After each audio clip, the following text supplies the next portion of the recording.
did the street striping for the crosswalks for the schools, so we want to thank them for doing that. In renegotiation of the salaries, there are some individuals in the city that are making too much money with no degree. All right, I'm not saying that the degree is the reason for validation of salary, but it is worth it. Some kind of requirement, because electrical service workers, they have CDLs and such, but we're paying people $70,000+, dollars to $100,000. And I do want to apologize for not following community on time, and whereas it ended my resolve to represent the community, I do promise a better outlook towards serving in the days to come. Thank you guys. And that codified thing was appropriate. Thank you. Members of council, there are several things that I take issue with that was presented before the council, but one thing I would like to say is that you have all these parcels from the land bank on here. Your current mayor received a parcel from the land bank, a property on Oak Hill for $1,000 in an area where properties tend to sell for 6 figures. I would like the council to inquire what is the status of his meeting the commitments that he made when he acquired that property with respect to renovating that property for occupancy and getting it back on the tax roll. So are we getting tax money from that property? Is he currently residing in that property? Is he keeping up with his own schedule? Because as we're talking about passing laws for the enforcement against other people, we should say, are you following the laws that are already in existence? Are you wanting to hold yourself up to the same scrutiny that you are putting before others? Another thing is that at this so-called town hall meeting that the mayor had in their favorite neighborhood at McGregor, he talked about what he's been doing. Apparently, I'm familiar with the meeting and everything that happened in it. So in his first 100 days. Now, this concept of those developments had nothing to do with what he did in his first 100 days. There was a target area plan process. I was involved, I was on the advisory committee of that process. When you open the target area plan document, the first name on it is Devin Branch, with respect to the advisory committee. For those who say, what do you ever do positive, right? Your name isn't in line, of course. You didn't go to any of the meetings. But the other thing about that, though, is that after it was done, this was not something that was considered to be extremely beneficial to the people of East Cleveland. It was supposed to be, when we got involved in that process, we do it, then we take it to the public and share all the information. After it was concluded, they refused to disseminate the information because they didn't want the residents in Ward 2 who are in that target area to know that development was going to happen, so that they would demand the true market value of their property. So they went against the interest of the existing residents in the interest of potential developments and suppressed information. Suppressed intentionally information. No transparency. So this is not an administration that's looking to do development for the benefit of the people. No way. That is not what is transpiring. This is in effect doing the same things that urban renewal was castigated for. This is effectively black displacement about to happen.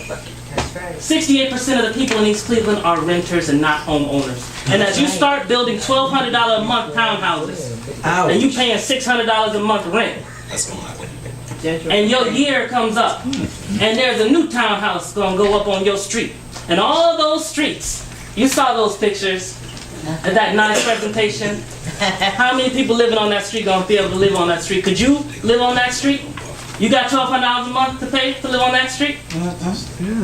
I don't. I do. And they don't want the people who own that property to even know. But they were making deals under the table, effectively, outside of public scrutiny, against the interests of the people. This is the leadership that you currently have. This is why we got rid of the former leadership. This is why we'll get rid of the current leadership. Thank you. Yes. I agree with that.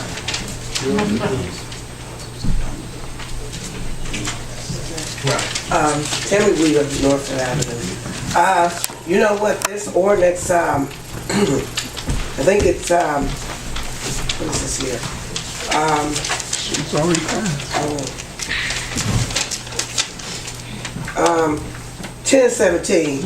You know what, this is basically the same thing that I spoke about when I was here at the podium before. You all need to network with different cities as to how you all can get grant writers in here, etc. Because everybody needs some help. And apparently this city does need help. As I spoke about this garbage being put out too early, this nasty, filthy furniture sitting out on tree lines. You all need to network with Ronke, which we're all paying on our water bills, and have them send out flyers telling these residents exactly how this debris has to be wrapped in order for them to pick it up. Yep. There has been mattresses, I'm looking at mattresses, I'm looking at couches, all kinds of stuff. That is a health hazard. If they want you to cover these things up with drop cloths, etc., any type of material that can protect you from pestilence that are airborne, which are bed bugs or fleas, etc. You need to enforce that. That is very important. That is a health issue to everyone in this city. And they need to notify these folk and let them know what they need to do. I have seen mattresses sit out there. I have seen mattresses sit out there. Couches. I didn't even roll down Claiborne. And I've seen the same couch sitting out there for a month. And it was nothing personal to you, Mr. Smith. Because I tell you what I think. I don't bite my tongue. I ain't did it for 24 years. Because I've been in the city. And I ain't going to do it. And one darn thing, you ain't going to see no furniture sitting on our tree line. If I had to pay to have it removed myself. And the thing is, you all need to enforce that. You need to get with the police department. If you hire 6 police officers, you need to take one of them to get out here and go around these streets and start finding these homeowners, these renters, for putting this stuff out here. Excuse me.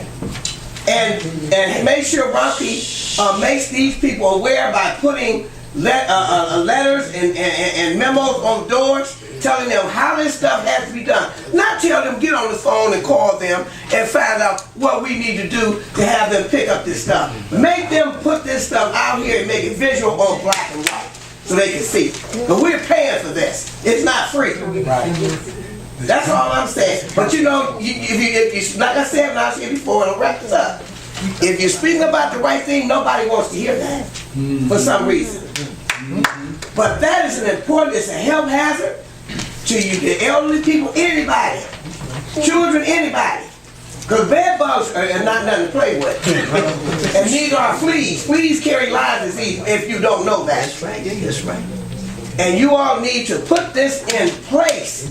Mandatory, make it mandatory. If you rent your property and the renters does not do what they're supposed to, then you hold them responsible. If either the homeowner or whoever.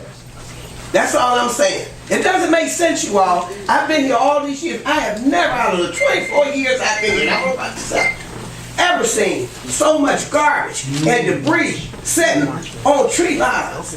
Couches, mattresses. Then when they can't move them, they take them and throw them in the field for you all to pick them up. And you know that's not right.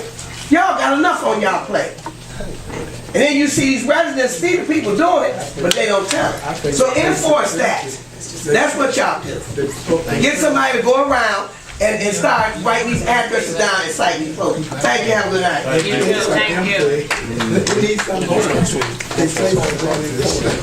Calvin Irving, 148 Elm Avenue. We got a problem.